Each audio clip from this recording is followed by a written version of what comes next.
Standby force deployed to fight an Islamic State-linked insurgency in northern Mozambique's Cabo Delgado province will be stationed there for a little longer.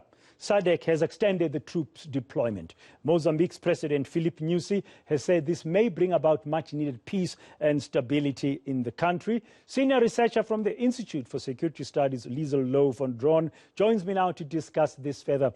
Liesl, good afternoon. Welcome to the Midday View on eNCA. You and I, just a few weeks ago, we were speculating here on eNCA whether or not the SADC standby forces presence will be extended beyond October. It was originally supposed to be until the 15th of October. In fact, that's what President Matamela Cyril Ramaphosa told our parliament here when he announced that South Africa will be contributing with about 1,495 troops at a cost of 983 million rand. But now, yesterday in Pretoria, SADC's troika saying, no, we are carrying on to support Mozambique. We shouldn't be surprised, should we?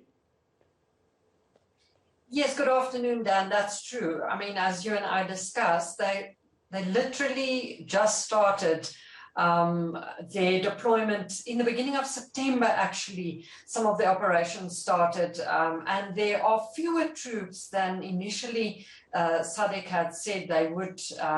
They would look at around 3,000 troops. South Africa only have a few hundred special forces. So the deployment somehow is still, being done and scaled up. So it would have been surprising if they decided now to end this mission on the 15th of October.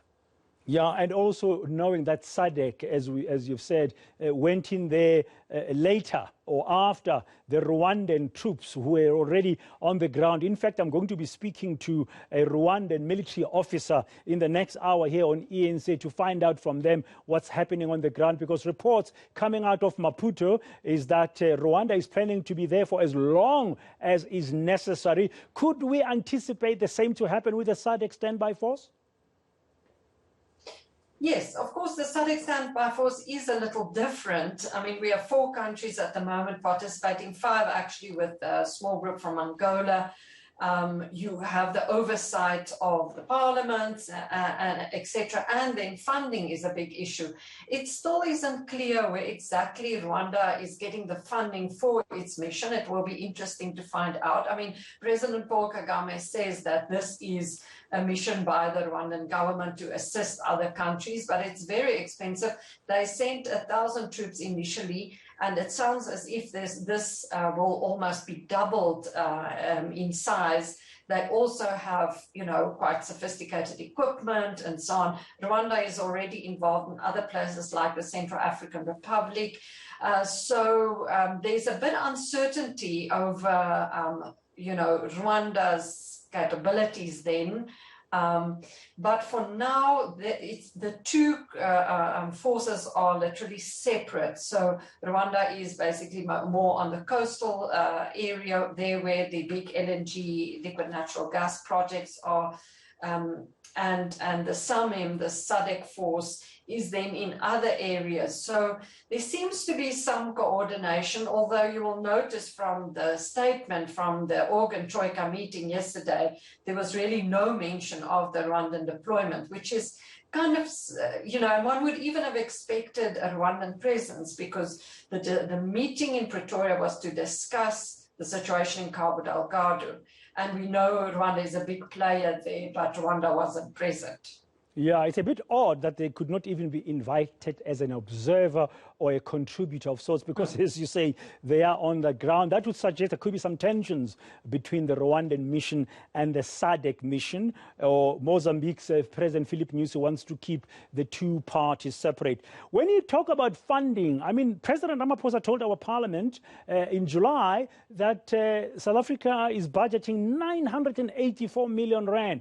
That's just under R1 billion to support that president, but not all the South African troops have been deployed up to now, as we know, in those 4 countries. We're one of those 4 countries. Maybe that money can roll over to continue funding that. And also we know that the Mozambican military are not well resourced, not well trained, images coming out of Cabo Delgado show this huge gap between how the Rwandans and the SADC missions are looking on the ground compared to their Mozambican counterparts. Do you think there could be a role played by the SADC standby mission, at least to prop up the Mozambican military through some training and maybe some resources? Yes, that is possible. And, you know, that is why this insurgency went on for so long and escalated since 2017, is because the Mozambican military wasn't able to contain it, really.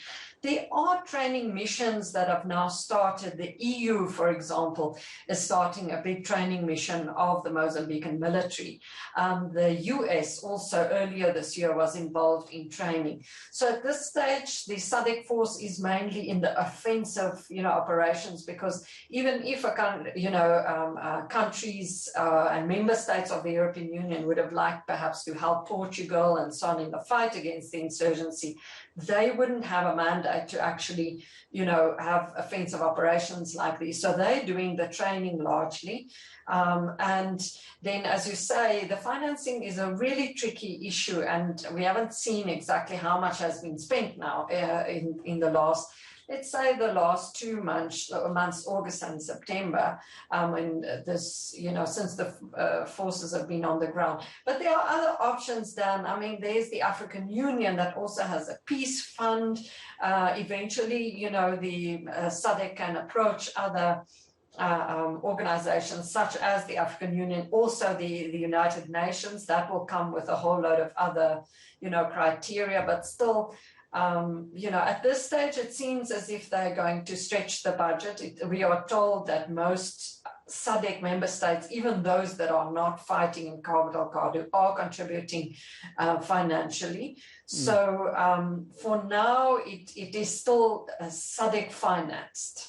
Okay, we'll have to wait and see, and get those updates maybe from the Defense Minister when they do so. That's Thandi Modise in the near future in Parliament, or from the President. Thank you very much, Liesl Louw-Vaudran from the Institute of Strategic Security Studies, rather. Thank you very much on that insights in terms of what's happening in Mozambique. Now,